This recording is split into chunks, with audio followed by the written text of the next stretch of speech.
Hello and welcome back to the Chandler Burton Show. I am your host, Chandler Burton. Today I got a very special guest here, one of my best friends in the entire world, my man Miguel. Miguel, how you doing, buddy?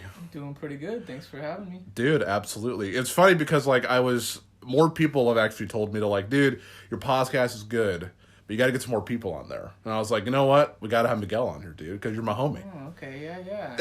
Every good podcast has to have some good guests. Absolutely. And you're going to be one of the best, dude. I already know it for sure. Thanks, And dude. and I've been That's trying so to... nice. I mean, we're just nice people, dude. That's just what You're we do. too kind, dude. Let's Let's go. Move on. That's awesome, dude. But no, I'm actually trying to think of a theme song or for my podcast. I don't really have any music for it yet. So I'm trying to think of should I maybe do metal or some country? What do you think about that really quick? Just do you, man. Just do you? Yeah, follow your heart, dude. Whatever sounds good. Let's see. I mean, what's you? What's you? Yeah. I was thinking I do listen to a lot of metal, but I was thinking maybe because I listen to a lot of country too. So I'm thinking maybe a little bit it's the Chandler Burton Show.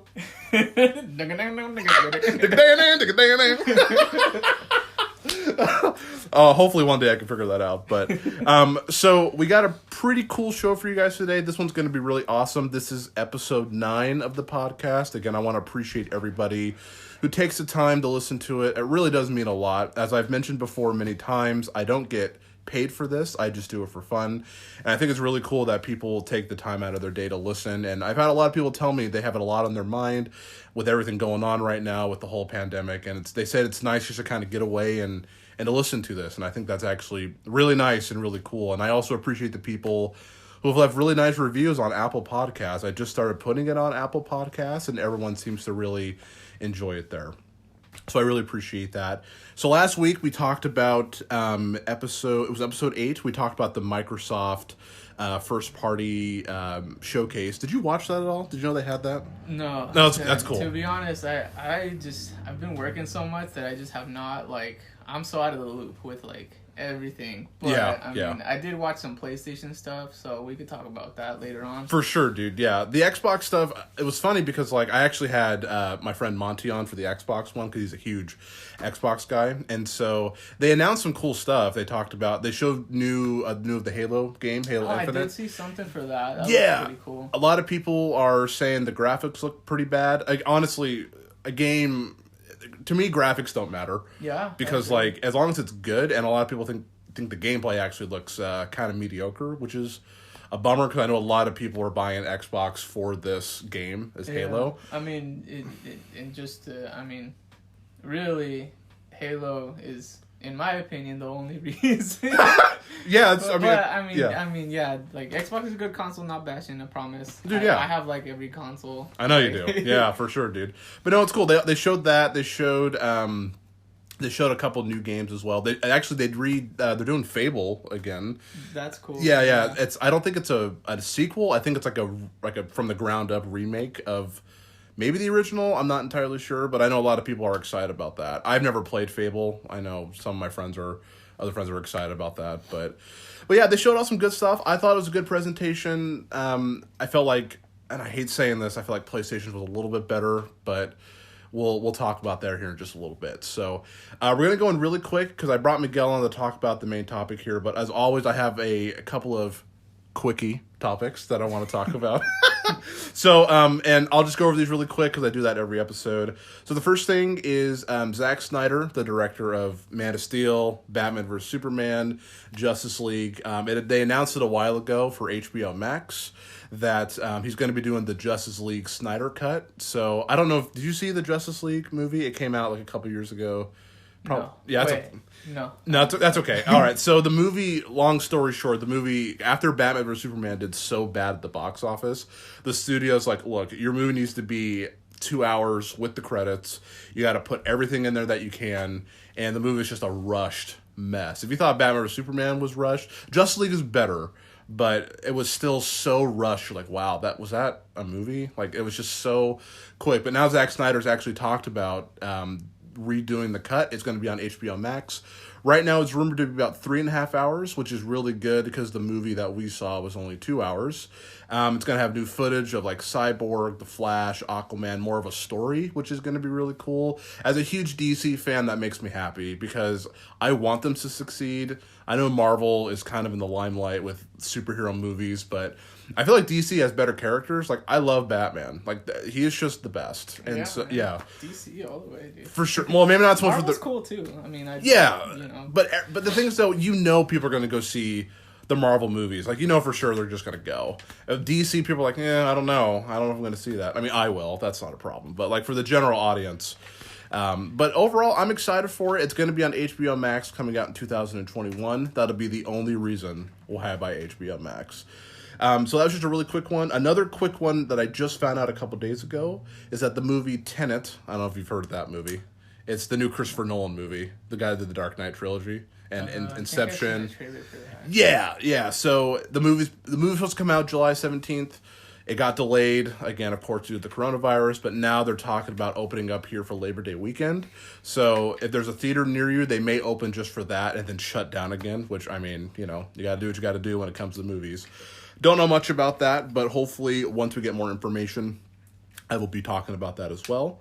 And then the last quick topic I want to talk about here is that I've seen the first episode of this show. The Witcher, the one with Henry Cavill that's on Netflix. It just got announced a spinoff show called Blood Origin. It takes place 1,200 years before the first Witcher and how the profession came to be. The only thing I know about The Witcher is that I saw the first episode of the show. Everyone tells me, I think you even said, keep pushing forward because it gets better. Oh, yeah. And because I only saw the first one, because I was kind of a little bored with the first one, first episode. But I've played The Witcher 3. I'm not done with it yet, but that game is awesome, dude. That's like the only Witcher thing I really know about. But that game is fantastic. I mean, if you like the game, at least keep pushing. Keep pushing the show, dude. Okay, I will. It's awesome. Okay. I love that show, and I don't watch TV a lot. So, for that's sure. That's one of those shows I actually managed to watch like the full way through. Nice, dude. Okay. So it's a good show, I promise. Awesome, sweet. So I just want to get those quick topics out of the way. So we're going to jump into the main topic here today. So generally, when I do the main topics, I usually do like 4 big main topics, but I decided just to stick with one this time. Usually when I'm by myself, I'll do more topics, so I'll have more to talk about here. But since I have Miguel, we're able to kind of jump back and forth with talking about what we want to talk about today. And that is going to be our top 10 PlayStation 4 exclusives. I brought Miguel on for the main reason. Not only is he a really good friend of mine, but he's been playing PlayStation for pretty much the majority of his life. So PlayStation 1, PlayStation 2, I assume. For real. Pretty much played like everything and like grew up playing PlayStation stuff like up until I became an adult, and now that I can actually afford my own stuff, I just kind of like branched out and played everything now. But growing up, my childhood is basically all PlayStation. For sure, dude. Like for me, like I was always familiar with PlayStation because my cousins had a PlayStation 1, my aunt had the PlayStation 2, and so I was very familiar with those consoles. I never owned them. I've owned PlayStation 3 and the PlayStation 4. But the PlayStation, it's had a bit of a history, dude. A little bit. It's the first PlayStation for me, at least when I was younger. To be honest, I didn't care that much about PlayStation. I was more of a Nintendo guy because, like, dude, Super Mario 64, Super Smash Brothers, Legend of Zelda: Ocarina of Time, like those were the games, dude. But like again, playing with my cousin and stuff. He had Crash Bandicoot, which I know you're a big fan of. Dude. Yeah, dude, Crash Bandicoot. Of course, Spyro. I know you're a big Spyro guy. Yep. He's like, to me, like Mario, and then for him, it's like Spyro. Like, I love Mario till the day I die, and he's kind of like that with Spyro. But, the PlayStation, dude, it's had a bit of a up and down when it comes to history. Like, the first PlayStation came out in, like, 2000. Like, that old gray box. Well, not gray, but I guess it was kind of gray. It was like a gray box. Yeah, and, like, it was like the first console to use like CDs, which was a huge deal back in the day because Nintendo still had cartridges. Was it the first? I think like Dreamcast. I don't know if I don't remember. If I don't know when Dreamcast came out. Or not, but maybe. Well, I mean, I think the PlayStation was more popular for sure. For sure, maybe Dreamcast did. I'm not sure. To be honest, I've never really played the Dreamcast. Me neither. Yeah, I know a lot of people really liked it, but I was never a big Sega console guy. For a while, it was just Nintendo and Sega. But then PlayStation threw their hat in the ring, and they're like, all right, dude, we're going to show you what's up, making these awesome games. It was a pretty crazy time. And then literally, like a few years later, PlayStation released the highest selling console of all time. I think even to this day, besides the Wii, the PlayStation 2, dude. I can't believe how well that thing did. Yeah, man. Dude, everybody had a PlayStation. Everybody. Just kind of like how everyone had a Crazy. Wii, everybody had a PlayStation 2. I feel like I was the only one that didn't have one. But, like, dude, everybody had one. And the thing is, though, that system got all the third-party support. So any game you wanted is going to be on that console. It had the exclusives, like, dude, like God of War.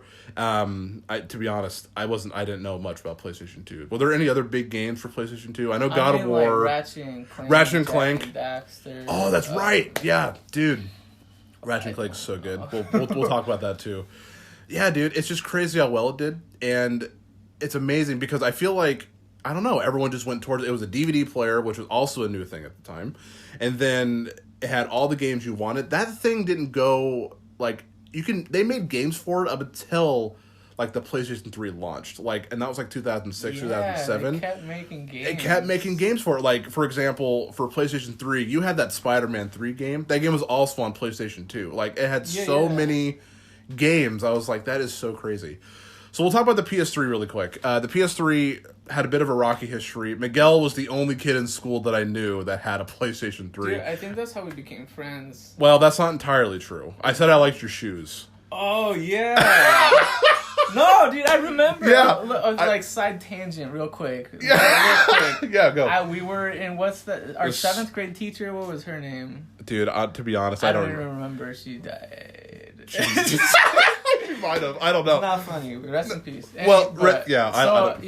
Miss Donnelly. Miss Donnelly. Miss Donnelly. Yeah. She was a nice teacher. She was nice, yeah. Anyways, so I was turning in my paper, right? Like our homework or whatever was due, and I was turning it in. And, like, you were, like, right behind me turning your thing in. And, like, I turned around to walk back to my desk, and I, like, almost ran into you. And you're like, hey, dude. Like, I'm like, oh, what's up, man? And he's like, dude, I like the way you talk. Yeah, I remember that, dude. Like, oh, thanks, man. And then I remember that, you're like, yeah, I like your shoes. I'm like, oh, thanks, man. Yeah, dude. I remember. I think you were. Remember those? That's what sparked the friendship that we have now. And look where we are from now to 2020. We're still the best of pals. But yeah, dude, I remember that. I'm trying to remember what shoes you wore. I think they were like DC shoes or something. Remember those shoes? Yeah, honestly, I don't remember. But I wore some DCs or probably some like weird skater shoes. And you always wore jeans. And I was like, never wore pants, dude. Wait, you did. I never wore shorts. Yeah, he never like, and I for some reason I try to emulate him. I wanted to wear pants too, but I've always been a shorts guy. Even when it's like -4 outside, I still wore shorts. Yeah, and I would still wear pants. Well, that's understandable to wear pants when it's freaking 100 degrees outside. Well, no, when it's like -6. Oh yeah. Yeah, definitely wear pants, but. Well, wear pants always. It's that's part of the law, but but no, seriously. Like going back to PlayStation here. Okay. So I remember when I first met Miguel. Yeah, we became really good friends, and I don't know. I probably invited myself over because I'm not like that anymore. To be honest, I rarely leave my house. But I remember I went to Miguel's house a lot, and he had the PlayStation 3, and that PlayStation. If I remember correctly, it was a big boy. It was huge. Bro, that thing was fat. Yeah, and it was like $600. Looking back at it now, too, I think like the base model, like there was 2 models. One was like the 20 gig. A 20 gig, which like to today is like nothing. That is nothing at all, dude. Yeah. Then I think it was like a 60 gig, and that was like the super expensive one. That's the like one you had, right? And it was like chrome, and it had like the memory card reader in it. I remember that, dude. It had like 4 USB ports. Yeah, like that thing was a beast. Yeah, dude, that thing was huge. So we played Spider-Man 3 a lot on it. Yeah, because that movie just came out. 2 games. I had Motorstorm and the Spider-Man 3. Yeah. Wow, that's crazy. Yeah. That's when that movie first came out. That's amazing. That movie was even relevant at the time. It's crazy. That movie sucked, dude. Yeah, it was bad. The game was alright. I remember the game being okay, but like the movie was terrible. To be honest, I don't really like any of those old Spider-Man movies. But they just keep remaking them, and they're just like better every time. You know. I know. I feel like the new ones are good, but yeah, the old ones are pretty bad. But yeah, we had a lot of good memories with Motorstorm. And then I remember I bought when I first got a job, I was able to pay for a PlayStation 3. I got the PS3 Slim, and I bought I bought Batman Arkham Asylum, and then I bought Call of Duty Modern Warfare 2 because I thought I was really cool. Dude, I hate Call of Duty. I don't like shooting games. Besides, like, Doom. Doom I like. Huge on the Call of Duty bus, but like I'm a victim, man. I was addicted to that game for a good while. Well, it was fun because of the zombies. Oh yeah, I was gonna say we played zombies on PS3. Oh my gosh, man, I got into my own little world once zombies came on. I was just like, all right, goodbye society. Right. Like, we're gonna play this game until we grow up and live in mom's basement or something. Yeah. So I'm never getting out of here. Well, the thing is, I'm trying. Was it Black Ops 1 where we played it a lot? I think it was. I think it was you, me. I think Darby played with us too, our other friend. Cause we had a bunch of friends who would just like all play it online. That was fun, dude. Honestly, was because I remember like Jack would come over. Yeah. And then you would play from your place. Yeah, because I don't want to leave my house because I was just I was a shy guy, you know. I don't remember. That's okay. But I do remember that though. Yeah. That game was the zombies on that game was amazing. It was fun. I loved it. I loved it so much. That was such a great experience. I'm glad. That's good, dude. I was never into the whole competitive thing. I did have a little phase where, I guess, just because everybody else was doing it, I was like, you know what, whatever. I'll jump in and play with my friends. You were pretty good, though. I was never that good. I was okay. Yeah. My best that I ever did, was like 1 death and 35 kills or something. Right, and for me, I'll sometimes get that. Then I used to share it on my Facebook. They're like, "Wow, dude, you're so good! Like, be part of my squad." I remember those days. And then I would play, and then I get like 40 deaths and like 1 kill. They're like, "What happened?" I'm like, "I must have just gotten lucky, dude, because I'm terrible." But dude. Those times. But the thing is, though, it's fun to talk about those times because those are times that we'll remember, and that's all with the PlayStation. It was nice because the online was free too, so I can't complain about that. Now we have to pay for it. It was free on PS3. Yeah, it was. Holy moly, yeah, man. dude. Like, we didn't have to pay for online back then. No. And it was like okay. Yeah, it was. Like, it wasn't online. It wasn't like Xbox Live, but it was something. Like we could actually play. It was okay. You know what? It's better than Nintendo has right now. Dude, it's better than... Still. Dude, Nintendo doesn't know how to do online, dude. I know. Dude, honestly, I remember, kind of, again, a little side tangent here. I remember one, for my birthday, I got a Nintendo Wii, and I got Super Smash Brothers, like, for that Christmas. And that was one of the only games that supported the online. Remember Super Smash Brothers Brawl? Yeah. Yeah, so a good game, but, like... I tried to play it online, and I had a couple of buddies like, dude, let's try it, let's see if it works. Dude, you can barely get even onto the server without the thing. And even if you get into a match, it'll be like, ready, go, and then it'll say disconnected immediately. Like, it doesn't matter how good your internet was, dude. Nintendo such a shame. Just doesn't know. Dude, I know. I've said this before. Nintendo has some of the best exclusives. Yeah. Zelda, Mario, again, Breath of the Wild is going back to graphics. That game doesn't look amazing, but it's one of the best games I've ever played. It's a great game. But it's like, Nintendo, what time are we living in? Like, what's going on? Like, why are we... I don't understand them. Like, again, they make great products. Their only disappointment for me was the Wii U, and I hate that thing. Everything else they've made, I've been a fan of. I really have been. Yeah. But it's just their online and everything else sucks. It's just, they just don't tailor to that audience. Yeah, they're very casual. Like, very casual audience. So, I mean, if my mom played the Wii, that's definitely for the casual. If my mom doesn't know what a video game is. So it's like, she played Wii Bowling. That's what we did on Sundays. Hey, that's a great game, too. I think you came over and played a few times, dude. That game was everywhere, man. It was. Everyone had it, because it came with the system. Yeah. So everyone had Wii Sports. Everyone who had Wii Sports. But for real, Nintendo...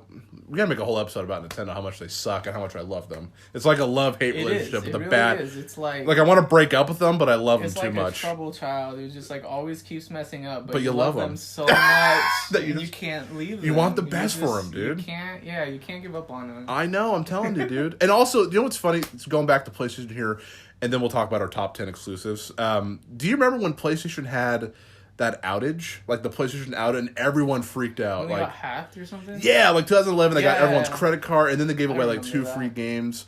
Dude, I remember, I should have been doing my homework, but I remember when that happened, dude. I was devastated. You know, obviously as an adult now, I'm like, that was really dumb. I mean, like thinking about it now, to be devastated over something like that is like, you know, like Yeah. high school kid problems. It okay, was. whatever. It totally was. But Now it's like, dude, I don't even play online. it's like, you know what, just go to work. I know. But no, back then I remember the same thing. I was like, oh, what the. Yeah, dude, like, seriously. God, man. It was the worst. I was like, I can't play Warhawk. oh yeah, Warhawk, dude. I loved Warhawk. Man. That game was awesome, dude. That was actually They probably should one of bring the. that back. Do a reboot of that, man. Do you think it was popular enough to do it? I don't know. It did have a big player base for a while. It did, dude. I remember actually it was that game, Spider-Man 3, and Motorstorm is what we played. Yeah. Yeah, Warhawk was sick. Talking about Motorstorm, I'm talking about PlayStation and Yeah, Play. please. They need to make a new Motorstorm. That I know. would be great, dude. They should, dude. They should. Because the last Motorstorm that they made was Motorstorm Apocalypse, and that was cool. That game was sick. That was cool. Pacific Rift was still my favorite though. But yeah, that game was tight. Actually, you know something that I noticed was kind of funny is that just recently I was playing like all the Motorstorm games because I was feeling nostalgic. Nah, yeah, dude. And so I played them like backwards. I played Apocalypse, and I was like, because I never actually played that one like all the way through. Yeah. So I don't really remember it that well, but like playing it now, I was like, oh wow, like this is actually pretty cool. Yeah, the game was sick. It had all kinds of crazy stuff. Yeah. It had, like you race through it, and every lap the track changes because everything's freaking crumbling. Yeah. There's one you're on like the Golden Gate Bridge, and like the first lap, everything's cool, everything's clean, everything's, you know, nice and stuff. Then the second lap, like the bridge is like falling apart, and you're like jumping off of like the crumbling pieces of the bridge. See, that's cool. It's crazy. Yeah, dude, I remember liking that game. I still, as I said, I think. Yeah, Pacific Rift was definitely the second one. There's only 3, right? Too. Yeah, that was my favorite, and I know it was your favorite because I remember one day, when I got my cell phone when I was older, I remember getting a text from Miguel saying, "Hey, buddy," I was like, "Dude, like I know Miguel's busy." He texted me. I'm like, "Dude, this is awesome." And I remember it was like, "Dude, do you have my Motorstorm game?" I love that game. Because I had it forever. Like, dude, I want it back. I was like, oh, I know. Like, sometimes I just like feel like playing it like multiplayer. You know? So like, fun, dude. It's dude. such a fun couch multiplayer game. It is, dude. Oh man, that actually leans in very good because that is a PlayStation exclusive, and we're gonna talk about ours right now for PlayStation 4. Heck yeah, dude. So what we'll do is Miguel and I have a list of 10 PlayStation exclusive games.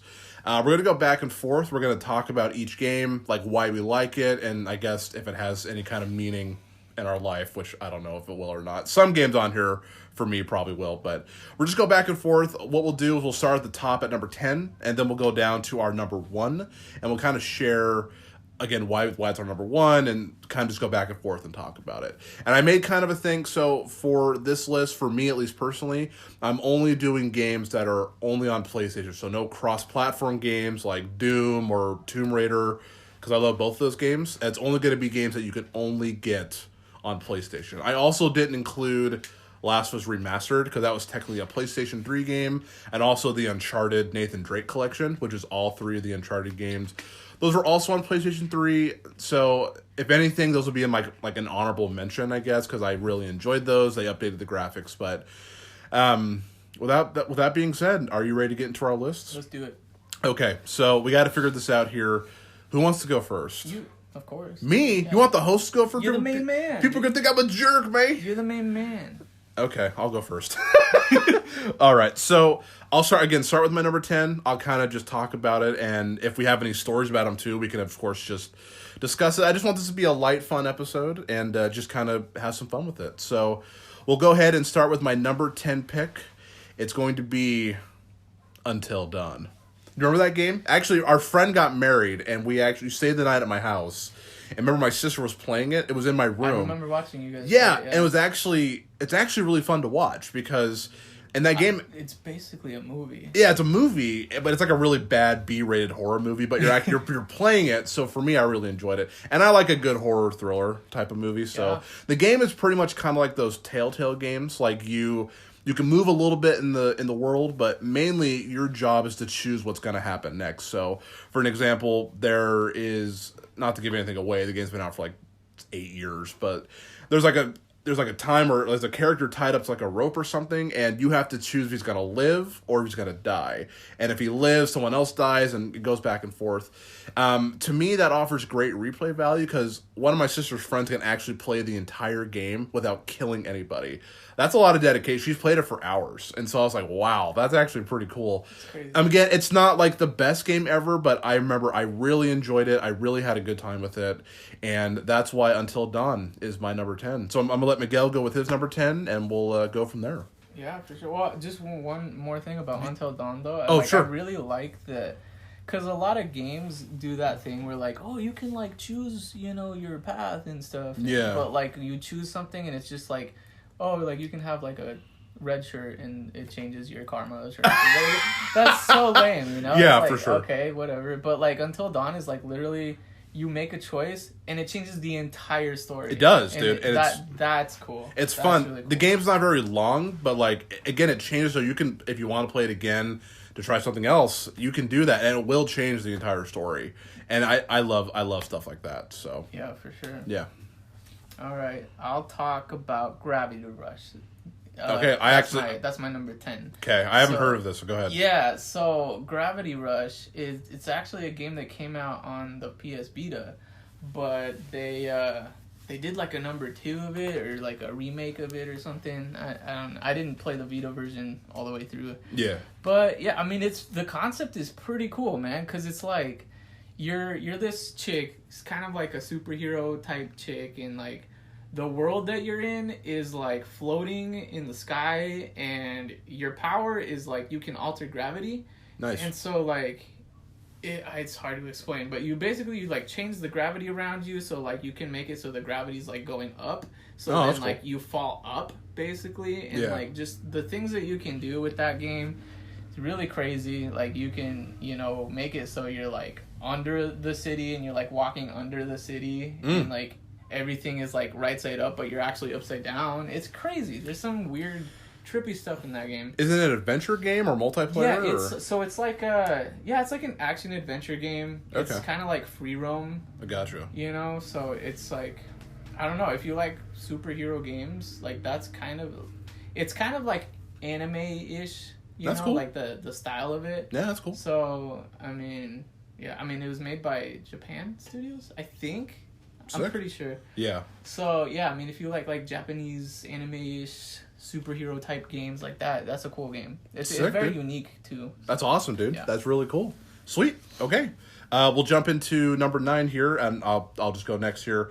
Now, just also in mind, just because it's a little bit higher on the list doesn't mean I hate the game. It just means I prefer the other games down the list, obviously. So this one's a little bit higher because I actually bought it when the PlayStation 4 came out. I went on my mission for my church, and the PlayStation dropped in late 2014. I got back in 2015. So I was a little late to the party, but my number 9 pick is Infamous Second Son.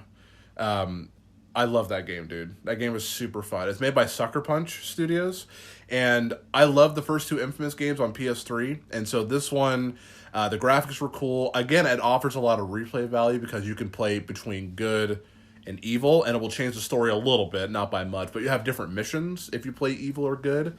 I love open world games like that. It's kind of like playing a superhero game. But again, the thing is, though, I remember loving it. I just don't remember much about it. But I remember it's good enough to make my list. So this one's kind of short, but for me, Infamous Second Son is my number 9 pick. Dude, that's a great game. It is, dude. Yeah, it's actually, it's cheap now. It's like $20 because I know the PS5's coming out. But yeah, dude, that game is awesome. Yeah, I mean, if you want a good, cheap game, dude, you could probably get, like, a physical copy of it for, like, $5 at a garage sale. Probably, dude. It's one of those games now. But, yeah, dude. It's a good game. Don't let the price drive you away. The game's awesome. Dude, and the destruction in that game is so fun, dude. It is, dude. It's super fun. Everything up. It's so cool. You get all these, like, really cool powers, too. Yeah, dude. You get, like, you can control, like, smoke. You have, like, weird, like... Smoke, neon. Powers. Yeah, you control neon. Yeah, it's cool, dude. And it's in Seattle, so, like... like, Pacific Northwest people, like, you want to play a game that takes place in Seattle. Straight up, bro. Dude, like, represent.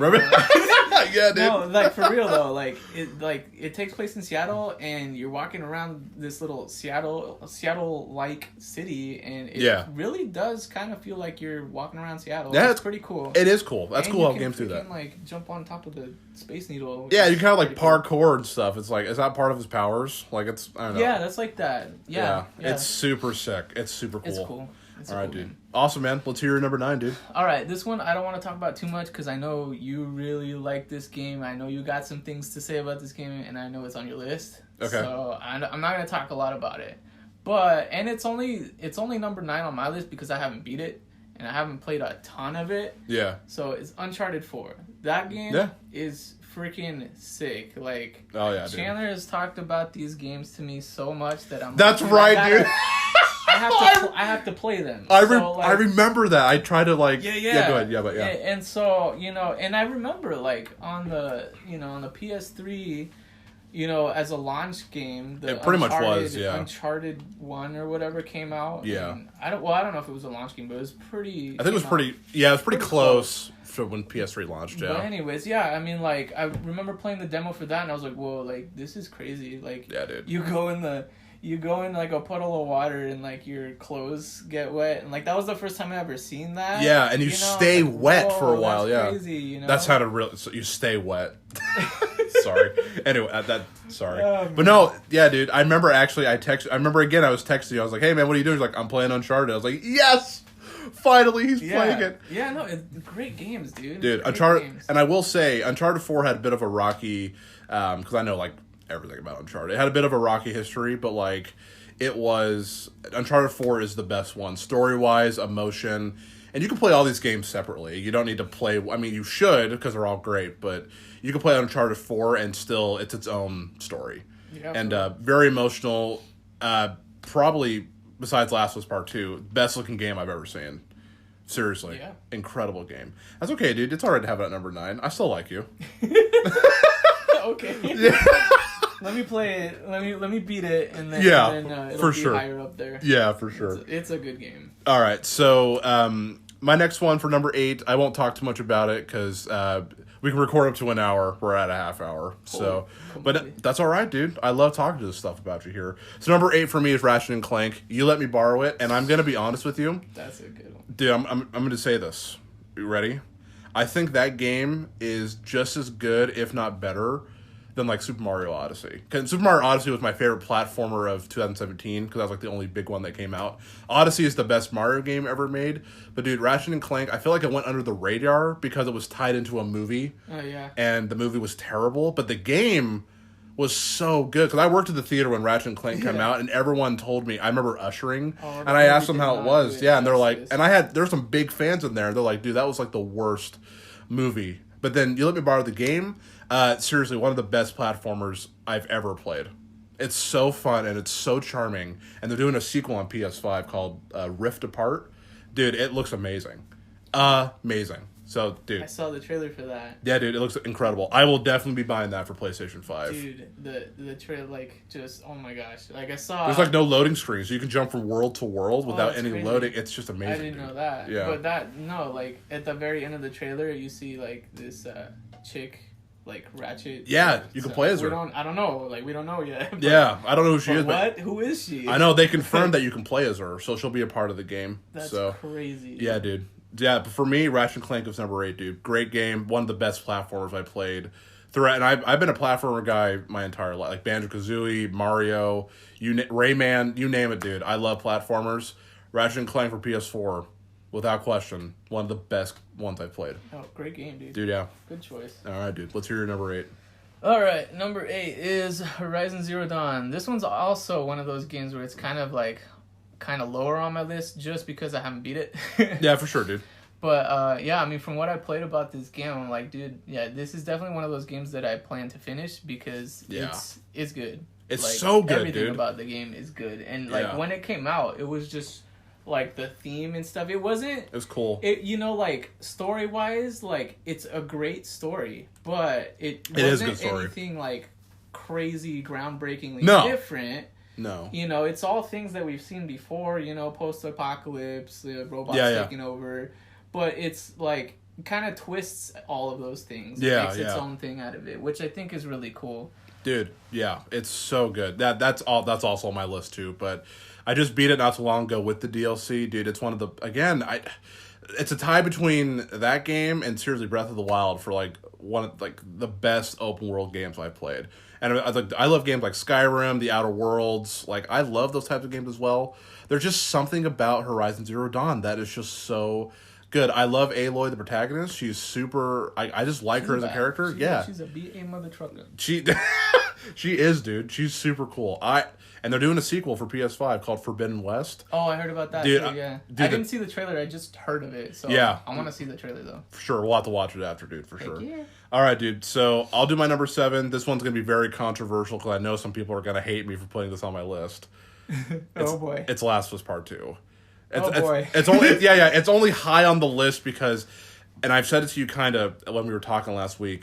I don't. It's weird because I either love the game, like I love Last of Us 1. Yeah. I loved it, and then there's parts I hate. So I don't there's no middle for me. I either loved it or I hate it. To go over just a few things here, it's the best looking game I've ever seen. Like everything, the detail, every little piece of the environment.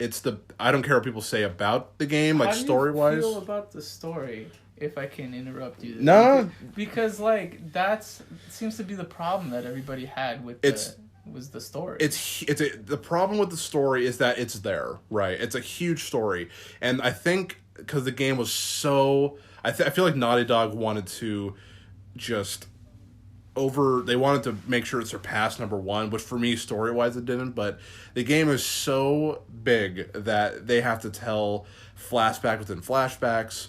There's a huge part of the game where people don't agree with, but it drives the big part of the story, because you play as Ellie the majority of the game, and then you play as the villain Abby, which is, you know, the part I hate. You play as her for like 6 to 8 hours, and the game eventually meets up to a point of where they meet, but it's like, it's just so, it goes all over the place, and story-wise, I gotta say, I was really disappointed overall, because when a sequel comes out, you need to feel like it needs to be there. Like, you need to feel like, okay, does this need a sequel? You played Last of Us. It ended so good that, honestly, I was like, I don't even know if I need a sequel. Fantastic. Yeah. I cried like 4 times in that game. That's not a joke. But I didn't feel like Last of Us needed a sequel. And I think that's the problem. I feel like it ended perfectly. I mean, obviously, you know certain things are going to happen, and knowing that, it just kind of ruined it for me. Again, the gameplay, it's better than the first one. The gameplay is phenomenal. The best third person I've ever played. Like Ellie, because you play as Ellie, because you can go prone, hide under trucks, and it's really, really good. Although, there are some scenes in the game that are completely unnecessary and don't add to the plot. Dude, there's a sex scene in this game. Oh, really? And it's awful, dude. And there's a lot of, and I'm not trying to offend anybody by saying this, I don't mean this whatsoever. The villain Abby, apparently, they don't say it in the game, they say she's trans. So, as a dude to a girl. And there's a scene. What's the Asian guy or whatever? What's his name? Asian guy. Yeah, isn't there like an Asian guy that like in The Last of Us talks to? Like friends with Ellie. Oh yeah, he's in the second game. His name's Jesse. Oh yeah, no. Oh, sorry, I was talking about the second one. Were you talking about the first one or the second one? I'm talking about the second one with the sex scene. Okay, yeah. Yeah, there's a character named Jesse in the game, but it's Ellie gets pregnant, right? No, Who gets pregnant? Dina, Ellie's lover. Oh, okay. Yeah. Okay. I haven't played, just so everyone knows, I haven't played the game. I've looked up a lot of stuff. I already know what happens. Did you see the sex scene? No, I didn't see it. Dude, you should seriously watch it. It is so funny because it's like 2 dudes having sex because this guy like hits on her. It's like, dude, they get naked and It's all like full frontal nudity. Yeah, you see you see boobs and stuff. You don't see like any wiener, but like it's just so. I just imagine like these 2 dudes like, dude, this is freaking sick, bro. This is tight, man. This is awesome. It's like. Like 2 like dudes playing the game, or no, just like 2. Because I mean, Abby's technically trans, so it was a dude, but it was a girl, and it's not confirmed. It's pretty much true from what they said, but yeah, dude, there are some scenes in the game that don't need to be there. That scene didn't need to be there. It was so awkward. I was like, I hate this. Overall, though, here's the thing. Overall, I like the game. That's why it's on my just list. Trying to make a statement, to be honest. I know they are. Because it seemed, mainly, because a lot of people that were getting angry about like the fact that you don't play as Joel. You know. Do you know why? Right? Do you know why they don't play as Joel? Did you? No, I don't actually. Oh, then we're not going to talk about that. Tell me. Do you want to know? I don't care about spoilers. I don't know if like maybe you care for the viewers. Dude, the game's been out for like a month, dude. So the main, as I talked about in the beginning, and then we gotta go on to yours. But okay. Joel, Abby kills her. Joel dies. Remember at the end of the first game when Joel saves Ellie in the hospital? Yes. So Abby's dad was one of the doctors, and Joel shoots all those doctors. So she's out for revenge to kill Joel. So she kills Joel. That's what the whole game's about. Yeah, it's literally a revenge plot, which has been done before. But I expected more from Naughty Dog because they can tell a simple story and make it amazing, like the first Last of Us. Right. But this one, again, it was so massive, and the game is like 25 hours just the campaign, so it's so big. But like honestly, when you're ready, you should borrow it. We'll definitely talk about it. Yeah, dude. Again, overall, I liked it enough to put on my list. I want it to be higher, but I can't put it any higher because it was just, I don't know. I was disappointed in some parts, loved it in some others. But anyway, we gotta continue on with your sure. Let's keep rolling. All right. Where are we? Number 7. Number 7. Okay. Number 7 is Super Stardust HD. This is a kind of a weird one. It's a smaller game. Not a lot of people like the people who know. People who don't, you're missing out because this game. Holy cow, man. Like, it's definitely kind of a more niche type of... It's like one of those twin-stick shooters, you know, which I'm a huge fan of those types of games. Like, I'm a sucker for that. Like, Geometry Wars. Like, you just shoot all over the place. You have to dodge all kinds of crap. Like, I'm all about that. I love those games. Cuphead, you know? Like, dude. games like that. So hard. Love those games. Yeah, dude. So this is, like, one of those type of games. But, like...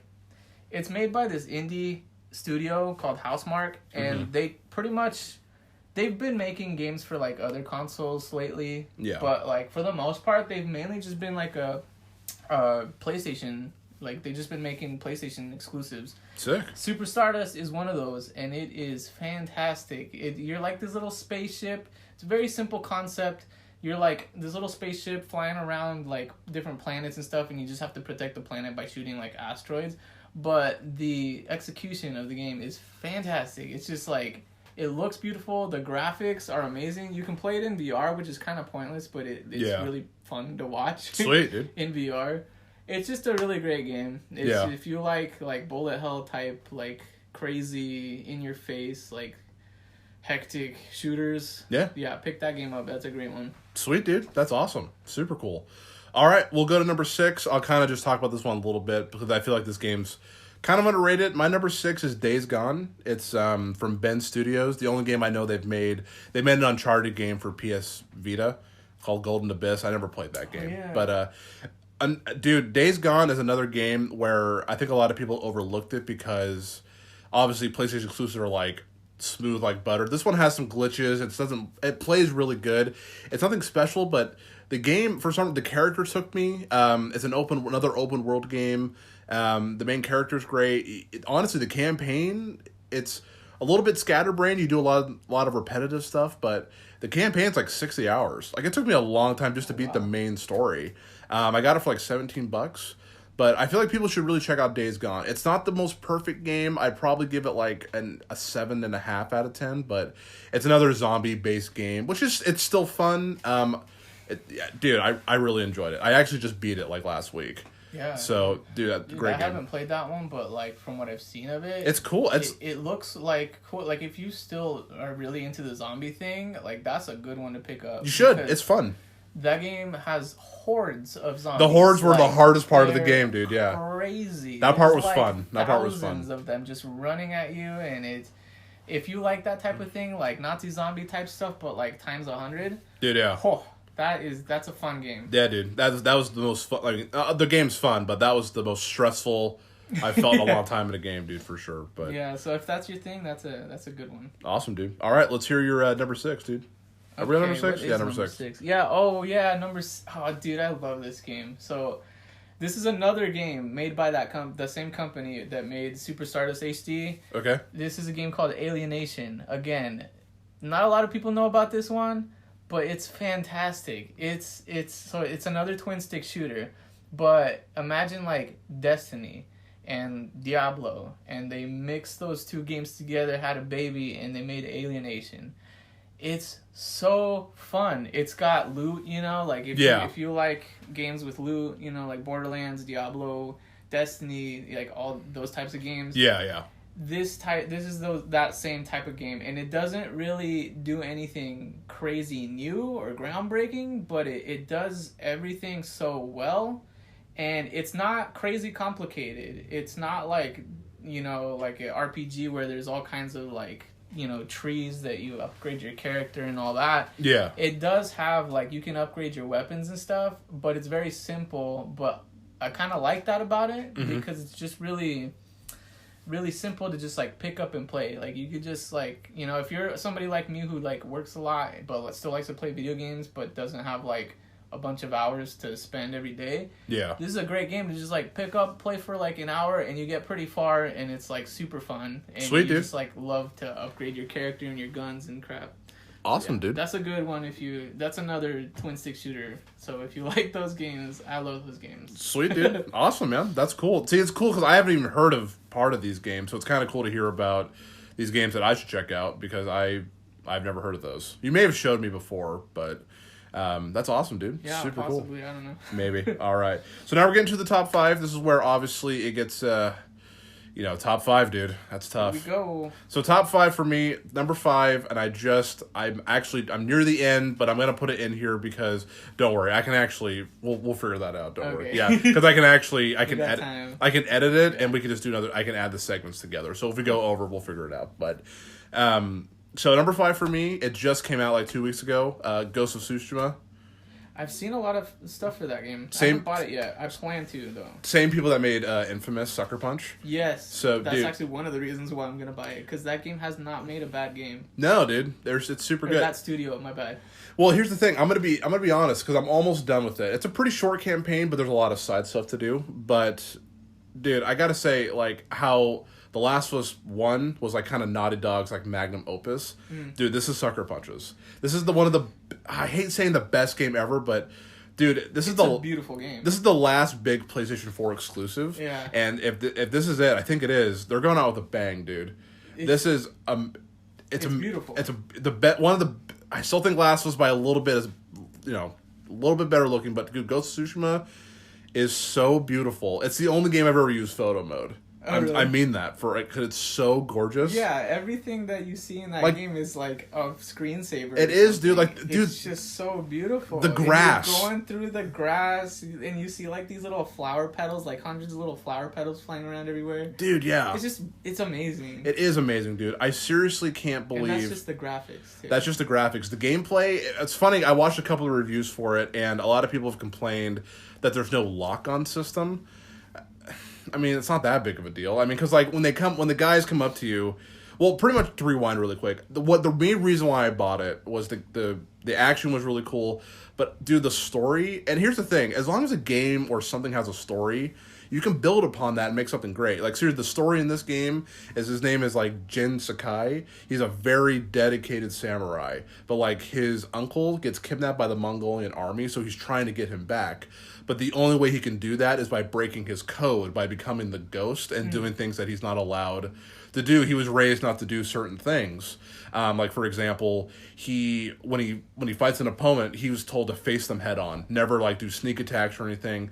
And this game, obviously, there's open world aspects where you go around assassinating people, and so the game does a great job of like counterbalancing, like he's gonna save his uncle, but he's got to break his own code, and his uncle's like he would never do something like that. And I don't want to. That's like not spoilery. I'm not gonna go too much into it, but dude, the fights, the villain, the graphics, everything about this game works. Again, this is one of the best open world games I've played, at least this year.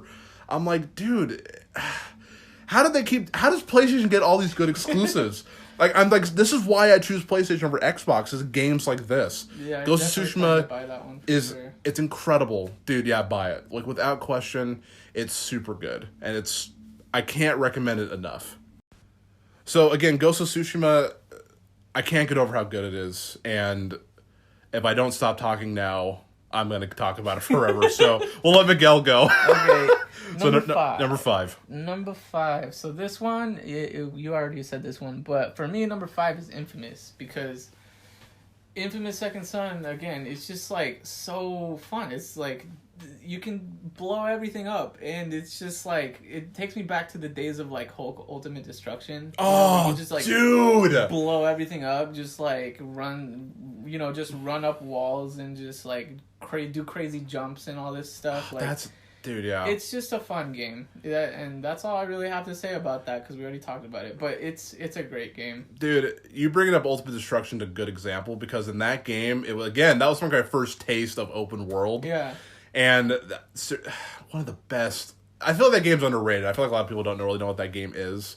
But I love it. I had it for the GameCube, dude. I saved up money to buy that game. But yeah, dude. But yeah, that's a good comparison, because Infamous Second Son, you could do all that, and it's cool there's consequences blow up, in it. Buildings and stuff, but like you can blow up all the all the structures and like blow up cars, and like the explosions are so pretty in the game. Like, it is. It's like really gorgeous. It's cool. It's a really cool game. The graphics are still really good too for being like a launch game. Like, oh, for sure. Yeah, dude. Yeah, it's a really good game for sure. That's awesome. All right, so we'll jump to number 4. Miguel already said it, but number 4 for me is Horizon Zero Dawn. It's funny because, like, as I talked about before in my other podcast, I was laid off from my job for like 2.5 months. And of course, me being a responsible adult, the only unemployment check that I got, I bought a lot of cheap video games. So I bought Horizon Zero Dawn, the full edition, so I got the DLC with it. And then I also got Shadow of the Tomb Raider, but Horizon Zero Dawn, dude, I know we already talked about it, but I gotta say, for some reason, this game showed me that, again, movies do this to me too, but like, this little girl, Aloy, she is different, and she has these amazing abilities, and she grew from like everyone making fun of her to like teasing her that she's not going to be anything, to being like this super cool warrior girl that you're just like, dude, this is awesome. I wish more games had more of a female lead, because someone like Aloy, I think people can like look up to, for that kind of thing. Because mainly, we see guys in those kind of roles. And I don't know, Aloy for me was one of the best protagonists I've played as in a while. The game's like 3 years old. Yeah. I was super late to the party. But I loved it. It was one of those games I beat the main campaign, and I still went through and I did a lot of the side missions and the DLC. I cannot wait for the sequel. I don't know if it's the launch title or not, but dude, it's incredible. It's so good. Sure, I love that game, but we already talked about that. I'm excited to hear number 4. I really don't know I know it's on Miguel's list, but I don't know where it's ranked. Okay, my number 4 is it's actually a game I suck at, because I never even beat it, but it's a fun game. It's Bloodborne. Oh, dude, is that forgive me, is that the one that's like that's Dark Souls, right? It's not Dark Souls, but it's from the people who made Dark Souls. Okay, is this one like super hard, or is it? Yeah, it's a hard game. I mean, like pretty much every game made by the Souls. I think the company's called Souls or something like that. Anyways, but yeah, like all the Souls game. Oh no, From Software. I think that's the name of the company. Yeah. But yeah, basically all the Souls games, and Bloodborne being, like from that same company, they're all known for being just like freaking painfully difficult. And so really, if you want a challenge and you're okay with feeling like a weakling for the entirety of the game, then yeah, this game is for you, because dude, this game is like, either you're good at it and you can get through it, and you learn the techniques, and you learn the the fighting strategies, the fighting style that you have to be able to master to beat this game. Yeah. Then then you're solid. Then this game is for you, because it gets hard. It gets hard, and some people say it's harder than Dark Souls. I don't think it's harder than Dark Souls. I tried playing Dark Souls, and I suck at that game too. And Bloodborne is, in my opinion, it's easier than Dark Souls, because I got a lot further in Bloodborne than I did Dark Souls. Yeah. Is it open world or like a linear? Yeah, it's linear game. It's kind of open world. It's like kind of the semi-open world kind of. Yeah, kind of thing. I mean, there's definitely like pathways. Like you can it's a big world, but it's not completely like you can go wherever you want. Like there's pathways that you can follow, but you can go like you can take different pathways, and then you can always like come back, take other pathways and stuff. So it's not completely free roam in the sense where you can just like travel wherever you want to go whenever. Right. Yeah. But it is. Yeah, it's cool. Like, there's a whole world where you can kind of just, like, choose the path you want to go and explore and go wherever you want in that sense. That's cool. So, yeah. And there's just a lot of stuff to do in the game, too. Because, like, it's just full of all these, like, secrets and, like, Easter eggs and just cool things that, like, as you play the game and get further, you just uncover, you know, new things about the story. But they don't always tell you exactly. They don't like spoon feed you the story. Yeah. You kind of have to think about what's going on and like put the puzzle pieces together. Yeah. And yeah, some of the things in the game really make you think, you know, like yeah, like I mean, I had to like, YouTube some of the things, you know. Oh, like, don't be ashamed of that, dude. I do that with every game. Well, yeah, there's a lot of like symbolism. And like there's a lot of just crazy things that like I miss, and usually I'm pretty good at picking up like weird little little tiny, you know, hints and stuff like that. But this one is like, dang, like you really gotta like dig in there and put all the pieces together and play detective and stuff. I mean, it's cool. It's cool. Like you don't have to like really pay attention to that stuff if you don't care for it. But it's there if you do, and that I think is really cool. That's cool when games do that, yeah, for sure. Dude, don't feel bad about looking up. Dude, I just beat Paper Mario: The Origami King with its Switch, and dude, I had to YouTube a couple of times, and I'm like, this is a kid's game, kinda, and I couldn't figure it out. So don't feel bad, dude. I did it on Paper Mario, so don't worry, dude. Seriously. Dude, awesome. Dude, here's the thing, and I'm gonna be honest with you. I haven't played any of those games for one reason. And a lot of people may not know this. I'm going to reveal something about myself. I feel like, and I'm not trying to toot my own horn, I feel like I'm a pretty nice, level-headed guy. I really do. But, dude, when I play video games, and I'm sure... I've seen it, man. Yeah. Like, there's been times where I think I probably... Like, I hang out at Miguel's house, and we play...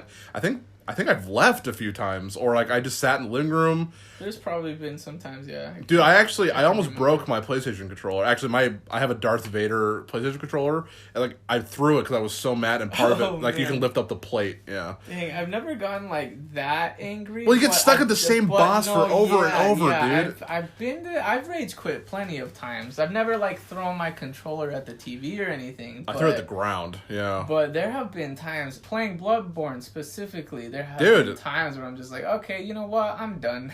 Yeah. I'm done for today. And do you ever like talk to yourself going like, wow, you know what? I love just dying all the time. That's my favorite thing ever. Dude, wow. all the time. That's so great. I love dying. Yeah, wow, okay. Yeah, exactly. Like, oh man, dying's my favorite. This is why I bought this game. I love dying.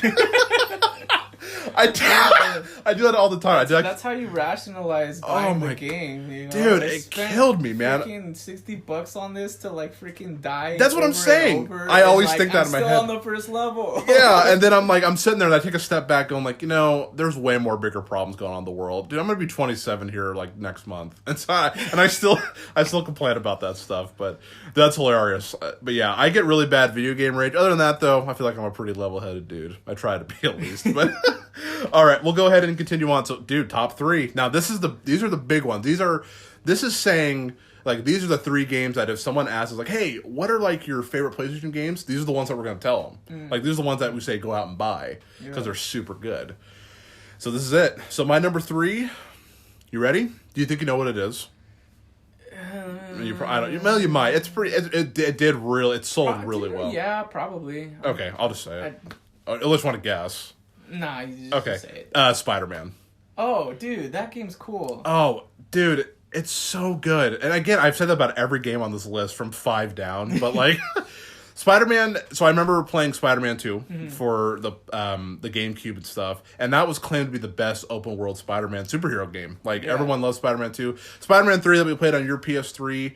I mean, it was. I think at the time, I think we both really liked it. But if we try to play it now, I feel like we'd be like Spider-Man 2. Spider-Man 3. Oh no, that game sucked, man. Like I mean, like playing it was fun, And it made me, like, it just reminded me of playing Spider-Man 2, but it wasn't Spider-Man as 2, yeah. good or as fun as Spider-Man 2. For sure. And once you beat the game, there was, like, nothing to do, really. Yeah, dude. And, like, I feel like with Spider-Man 2, it didn't really, because it's supposed to follow the movie, but, it kind of did its own thing. But for some reason, that game worked, man. That was such a good game. Yeah. Spider-Man 3, kind of the same thing. It was open world.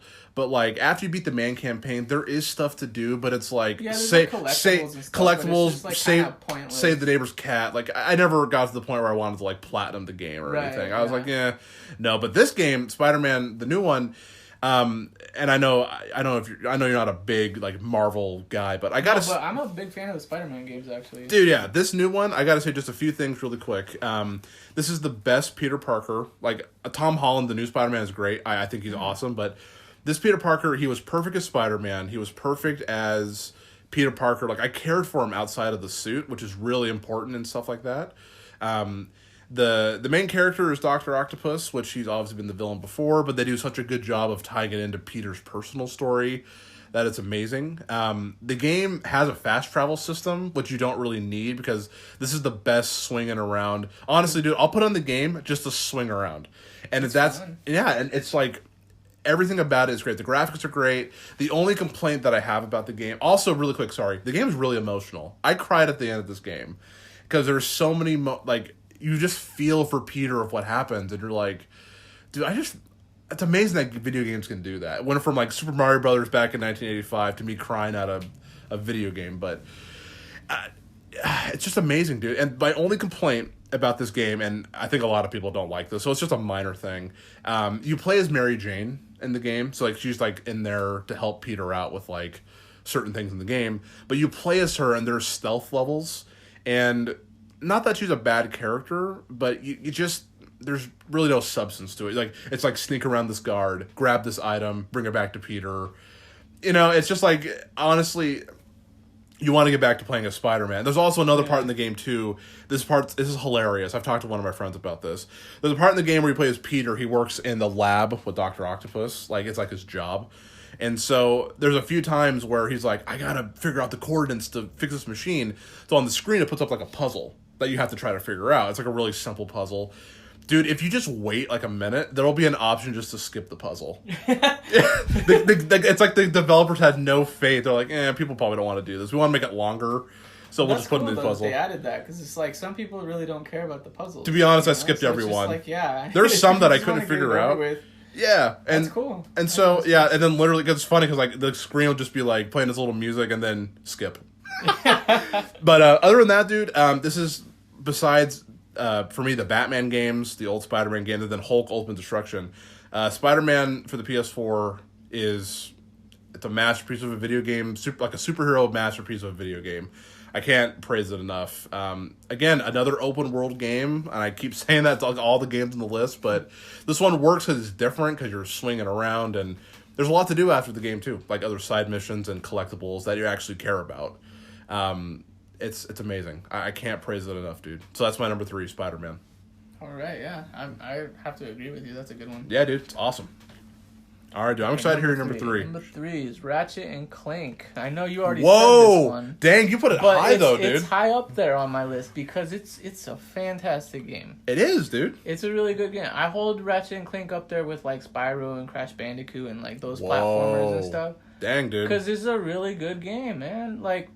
I guess it's funny too. Yeah, it's got some humor in there too, which is really that's great because I mean it's kind of a kids game, but for sure. Like, but like I feel like it can apply to all of us. Yeah, it appeals to like people like me who kind of grew up playing it too. Dude, yeah.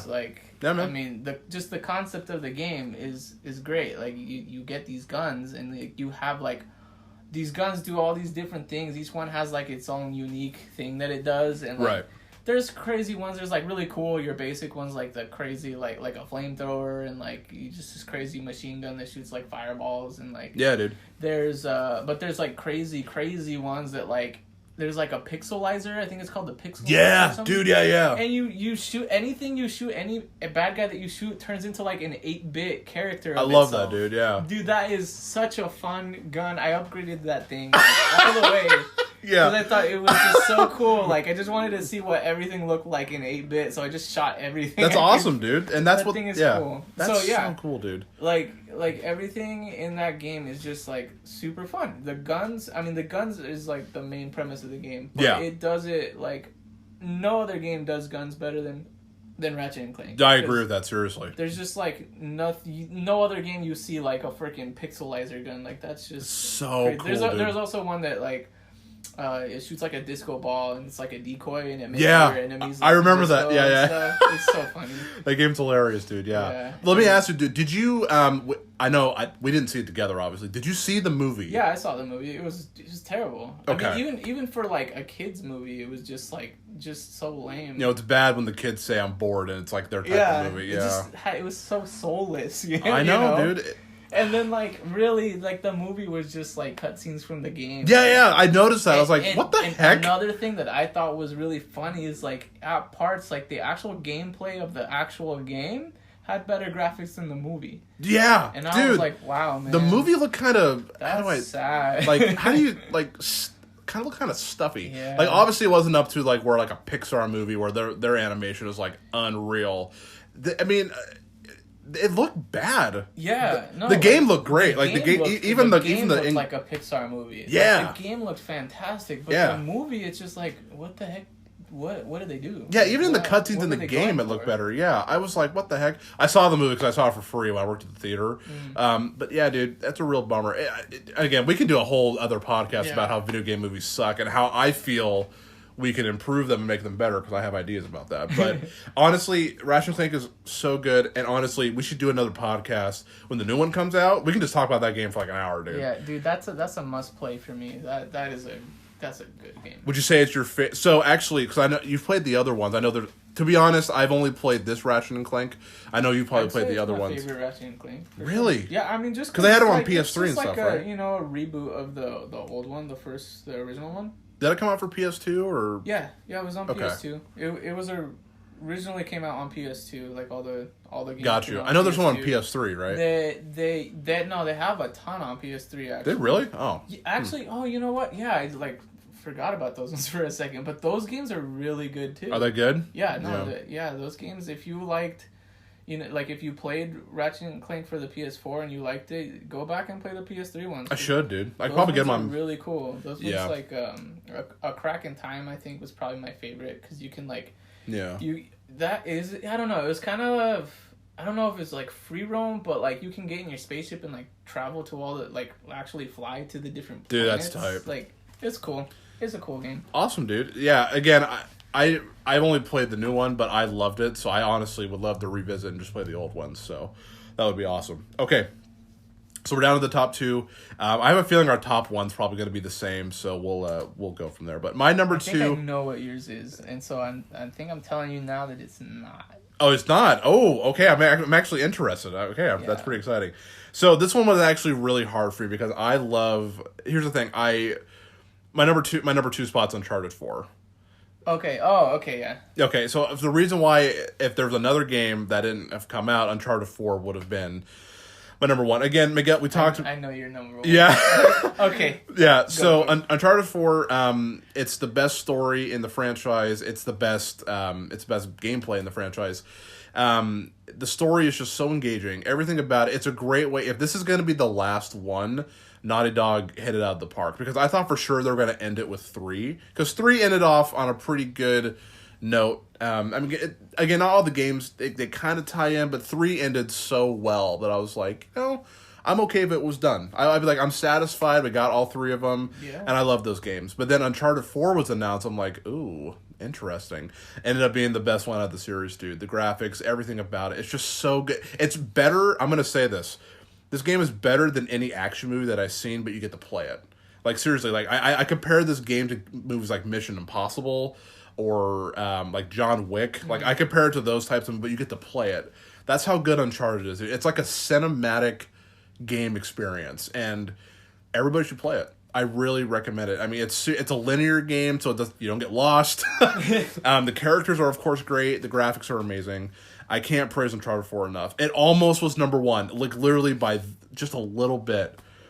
But we're gonna let Miguel do number 2, and we'll. I gotta hand it to Naughty Dog though. That like, they make such good games. They barely miss. I mean, for being the people who made like Crash Bandicoot to something like doing like this and Crash Bandicoot was a fantastic game. It's one of my all-time favorites. Dude, all 3 of them, the old ones I liked. They just never stop making good games. You know? Dude, seriously, dude. Even as you talk, a little side tangent here. Like I played the new Crash Team Racing. Dude, I didn't play the one on PS1, but dude, that's a good game. Like they're all of them are good. Like I played the Insane Trilogy on the Switch. Dude, I loved it, man. All 3 of them. The first one kind of irritated me. It was hard, but the other 2, which one? The very first one. Oh yeah, that's the hardest one for me. That's tough, but dude, those are great games. Yeah, seriously, dude. Word, dude. Oh man. Okay, I'm excited to hear your number 2. Number 2, dude. All right, so this might be like a little controversial to me because I haven't even beat the game yet. I'm currently playing this one. It's God of War. Oh, what? I thought that was gonna be your number 1. No, there's a number 1. Okay, I'm playing. The reason why I haven't beat God of War yet is because I'm playing both of these games at the same time. Okay, I do that too. I cannot decide which one I want to play. I do that too. Yeah. I want to just focus on one, but like I want to play both of them really bad, so I'm like doing them both at the same time. Oh so man, anyway, I really thought. Actually, I know what your number 1 is now. I won't say it, but I bet you thought it would be God of War. I really did. I was like, we're gonna. It's close. It was very close. I was actually God of War, dude. I actually, really quick before you start, I bought this game from Miguel for Christmas. It didn't come till like a few months ago, and I finally to play the game. So I got it for him for a gift, and I'm sorry for taking your thunder here, but Miguel, he's played all the God of War, even the ones on PSP. I've only played the main, like, 1, 2, and 3, like, for PlayStation 3, they remastered the first 2, and then God of War 3.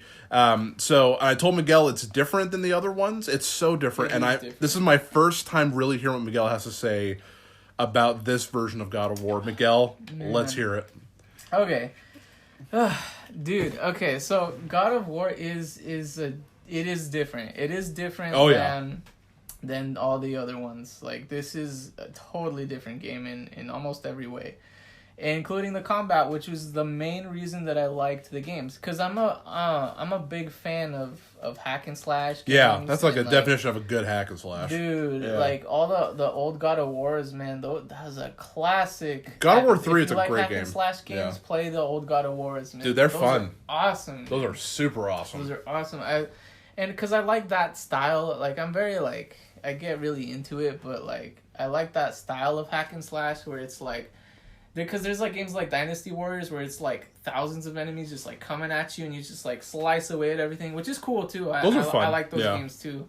But this is more, like, centered around, like, the moves. You can do all these cool, like, powers, and you have all, like, rage mode and all that kind of stuff. Yeah. And, like, I like games like that, like, kind of focus more on, like, the character and, like, his moves, and you can upgrade your character and stuff like that. Yeah, dude, for sure. And, I mean, like, God of War for the PS4, you know, in the sense that you can upgrade your character's moves and do all that kind of stuff, like, it's awesome. Like, there's no, that didn't change. That is really cool. But now you can also upgrade, like, his armor and, like, change his outfit and all that kind of stuff. And it all has, like, different perks, kind of like an RPG. So it's somewhat kind of RPG-ish in that sense. A little bit, yeah. A little bit, for sure. Yeah, it does have some RPG elements. Yeah. Which I think is kind of cool, because I like RPGs, too. For sure, dude. Yeah. So, yeah, I mean, in terms of, like, the upgrading and all that stuff, like, awesome, combat-wise, it's awesome too. Like, I thought you were gonna say you hate it. Yeah, I mean, it's really cool, dude. Yeah, like, dude.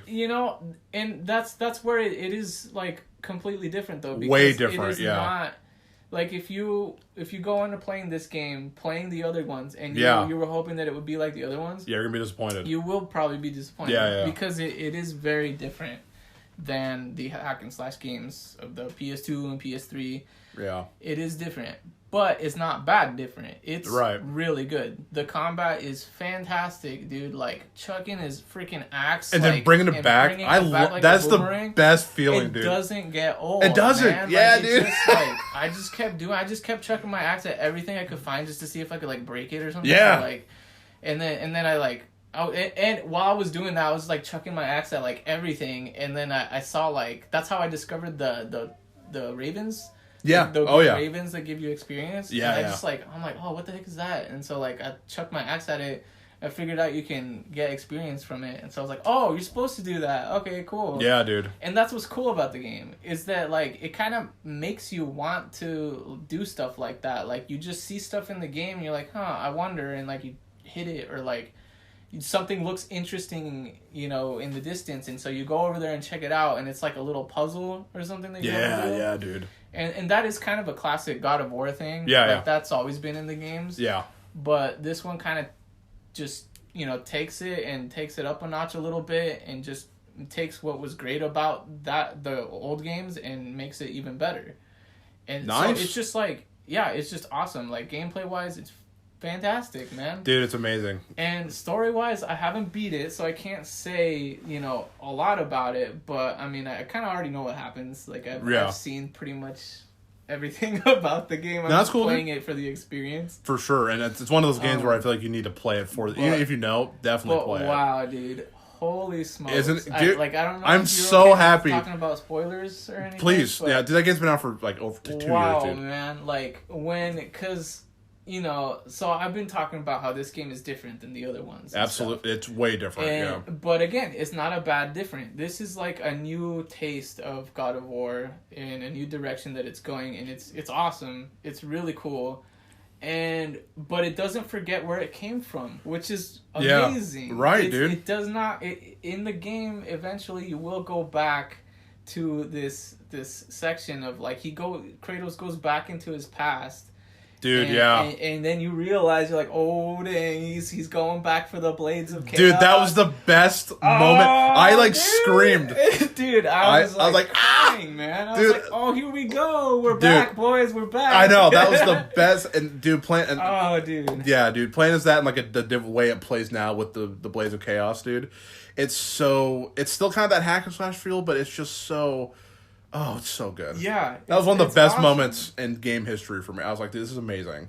Yeah, dude. Oh, man. It's just like when I saw that part, I was just like, dude, okay. Like, right. I don't even care that it's not different because it knows what it's doing. Like, the people who made this game, they know what they're doing. Oh, dude, They did not forget about the hardcore fans of the game. Which that's why I think it's cool. I have to admit, I'm a big fan of the guy. I know you are. I've played them all. So. Oh, yeah, you know, dude. like, for sure. I had high hopes for this, and it delivered. Like, dude, yes. Yeah, I'm a big fan. Because I know you're a fan, because I was kind of worried. I was like, he might be like, it's too different that you might not like it. Right, and I was afraid of that, too. Yeah. But I'm really happy to hear that you like it, dude, because God of War is my number one. If it wasn't for if God of War didn't exist, like this new one, Uncharted 4 would have been number one. But just to add on that really quick, and then we'll do your number one, because I know what it is, but because we just had a huge conversation about God of War. So I'm a very casual God of War guy. I've played, so as I said, I played the remastered. They remastered the first two on PS3. I think it was actually Darby's, so let me borrow it. I actually probably still have it, to be honest. But those games were fun. I really liked God of War 3. I think a lot of people had some issues with it. Mm-hmm. But I thought the combat was fun. I really liked God of War 3. That was a really fun hack and slash game. Yeah. And then I was looking forward to this one because it looked like something that I would enjoy, like a linear kind of semi-open world game.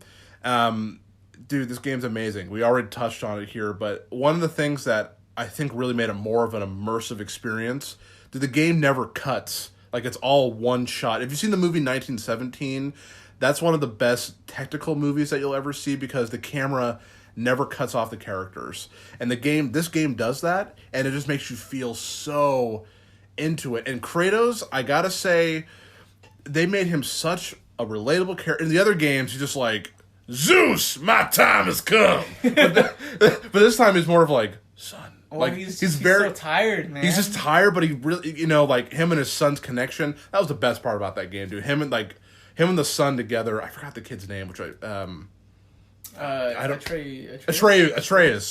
Yeah. I loved him. I thought he was great. And dude, just everything about it. The villain, like the witch, and then she's not really the villain, but do you know what happens at the end? I don't want to the witch and the son. Yeah. What was his name? Baldur? Yeah. Like her son. Yeah. So it's a really just everything ties in well. It's just an emotional journey. Another part that really got me, for some reason got me really emotional, was when he told his son that he's a god because he hasn't told him yet. Oh yeah. And it really told him. You just feel that, and it's like, dang. Anybody wants him to be better. Kratos wants his son to be better than he was. But so like they didn't forget the old games. They put all this new stuff in there. Dude. Well, that got real deep too because I didn't expect that from this game, like, dude. This is kind of like a little bit of like Greek mythology still, where like because like this is like a thing. Like I remember talking about this in like high school, like when we were studying like Greek tragedies and stuff. Right. But like how like people, like in Greek tragedies, there's always kind of like this prophecy, and like the hero or like the main character kind of always tries to avoid what's happening to them because it's always something bad, but in trying to avoid what's happening to them, they end up falling into it and it just gets screwed over. And this is sort of ties into that a little bit, it does, where for like Kratos has like this past of like where he killed all the gods, he killed his own father because of his own rage and all this stuff, and and he didn't want his son to fall into the same footsteps, so and it's kind of like that's where it gets a little deep too, because like it's kind of relatable to like some parents. It's like life, for sure. There's kind of like a theory in psychology, or so it's like a phenomena that happens where like when you try to avoid being your parents, but then you end up actually becoming your parents, kind of like a Greek tragedy. There's a name for it. It's like a Oedipus conflict or something. I don't know. That's cool. I don't freaking know. Don't quote me. I'm no expert. But no more than I do, dude. But yeah, I mean, like, it's just, I like how they tied stuff like that into it, and like I'm just like, wow, this is deep. This is crazy. And like the scenes at the last part of the game where what's his name, Baldur, and he just wants to kill his mom, dude, and, like his mom was just like, if that's gonna make you happy, you know what, do it. I'm not gonna stop you. Dude, and he was just like, okay, cool, fine. I know. I was like, dude, and the thing is though I loved him as a villain. The one thing I didn't expect, because obviously a lot of people, when I remember when the game came out, they were a little, because it's different. I expected emotion. I did not expect this much emotion out of a God of War game. And I don't know if this is considered like God of War 4. Because usually it's like such an angry game. But he's really, sometimes he gets angry in the game, but like it's but like most of the time he's pretty like calm. He's actually being the good guy in this time. I love that, dude. Like, he's actually doing like the right thing. I love that, dude. He wants to do right by his son. Like, that he loves his son. He doesn't actually say it, but you just know that he cares about him. And dude, it's just, I didn't expect that much emotion from the game. I think that's what really surprised me the most. I knew the story going in, that they're going to deliver his mother's ashes to the top of the mountain. And again, a simple story like that, as long as you can have good characters, dude, it works. This is a good example of a game like that tells a great story. That's why I'm so irritated. I hope they don't make a God of War movie, because this game plays like a movie, and again, you get to play it. So it's like, I don't want to see adaptation of God of War, because I feel like they're going to screw it up. But that's kind of a side note. But anyway, God of War is my number one. It's the best PlayStation exclusive. It is one of the best video games I've ever played. Seriously, if you have a PS4, check it out. You're not going to be disappointed. You don't really need to play the other ones. You should, because it will kind of help a little bit. But this one's kind of its own standalone, a little bit.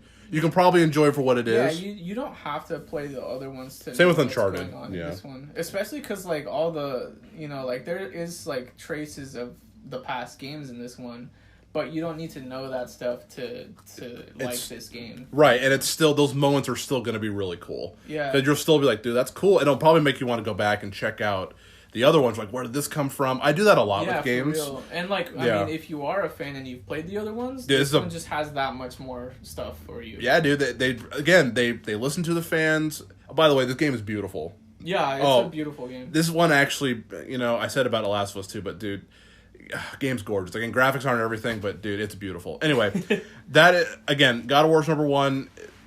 One of the best games of this generation. I'm being serious. Like, one of the best games I've ever played. It's amazing. Okay.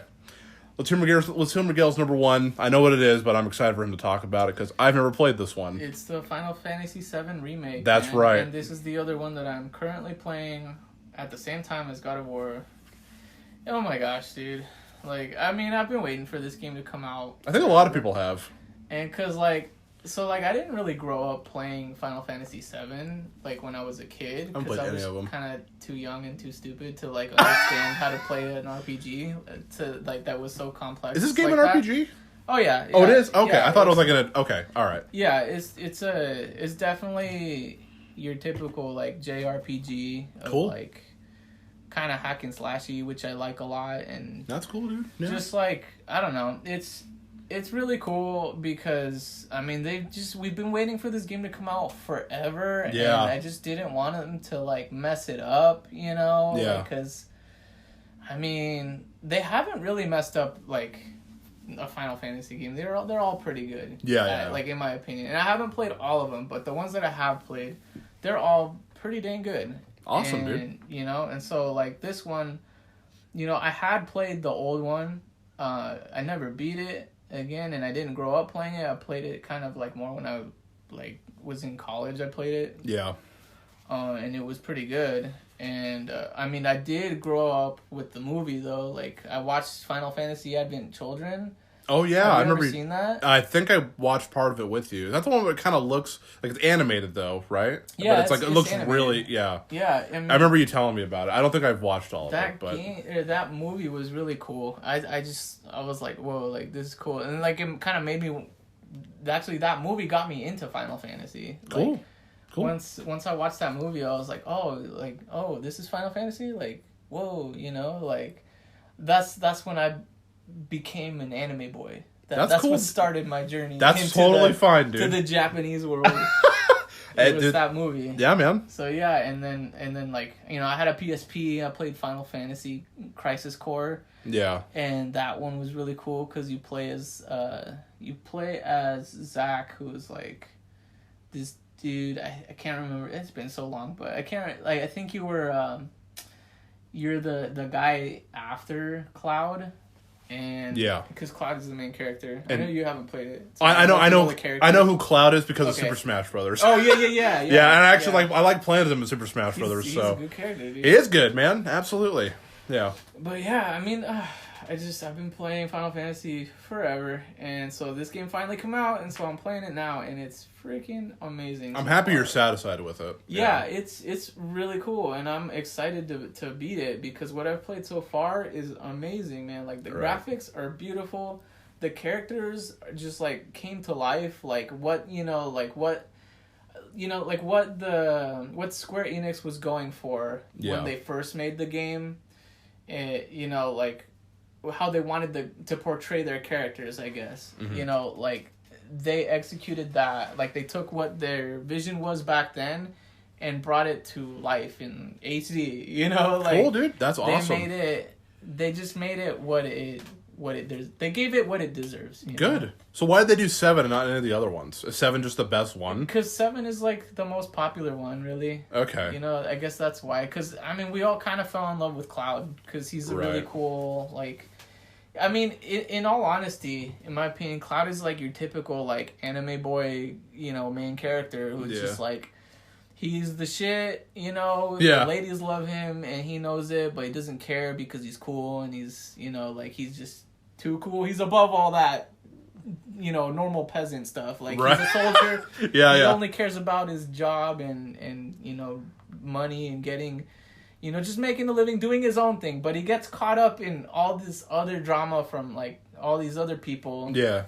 And, you know, he's always like, to me, it's relatable because like I feel like Cloud sometimes. I'm like, sure, I just want to do me. I just want to like, you know, I just want to work, save my money, you know, work on my goals and stuff. And, good like, for you, dude. But I have all these other people telling me like, oh, you need to do this, you need to do that.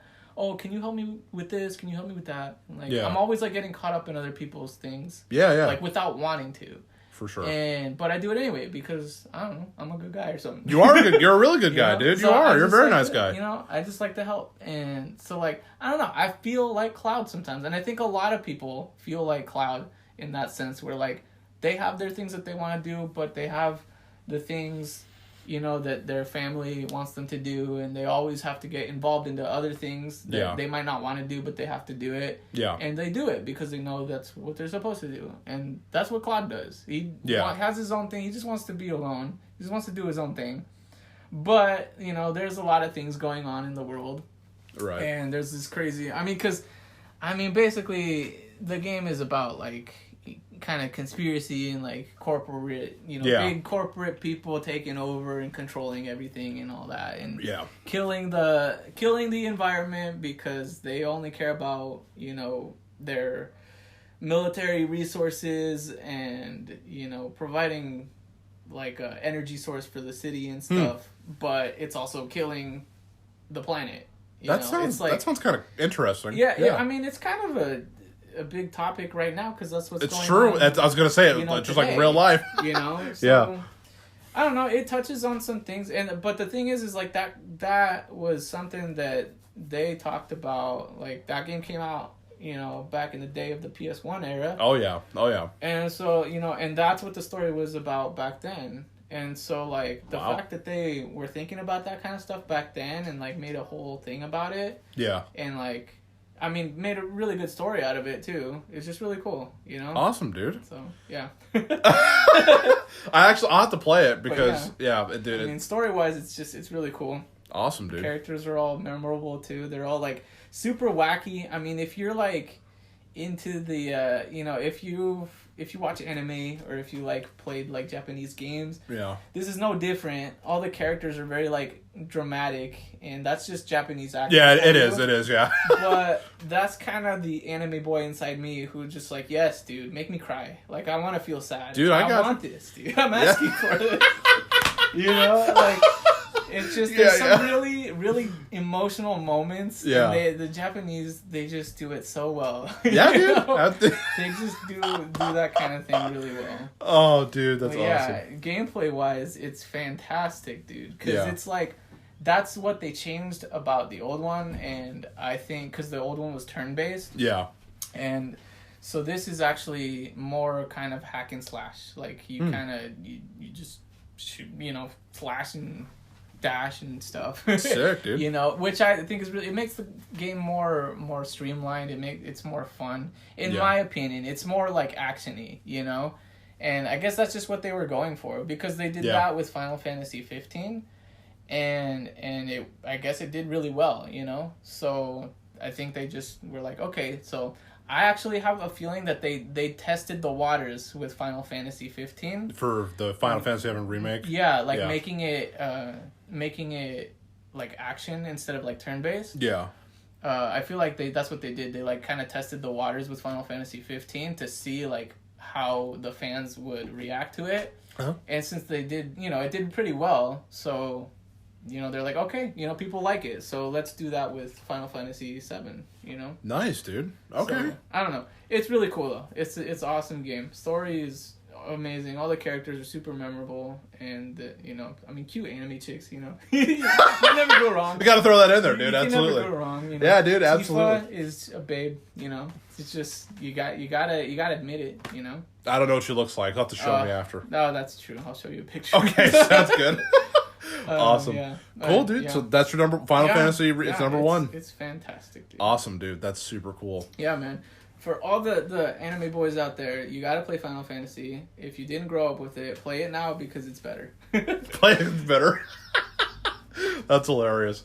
Awesome, dude. Well, we went through our entire list. This was a great discussion. I had a lot of fun doing this, dude. Yeah, this was fun. This was fun, absolutely. So, are you playing it? So you're just playing God of War and Final Fantasy right now? Yeah, those are my main games, and I'm also like, I just jump around, dude, because I've been playing Switch a lot too. I've been buying a lot of games for the Switch. Nice, dude. I just beat Paper Mario, as I said, so now I'm almost done with Ghost of Tsushima.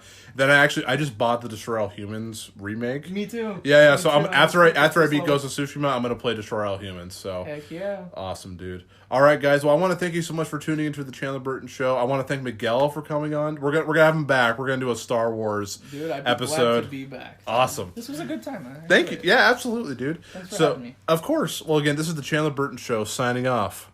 Have a good one. Peace.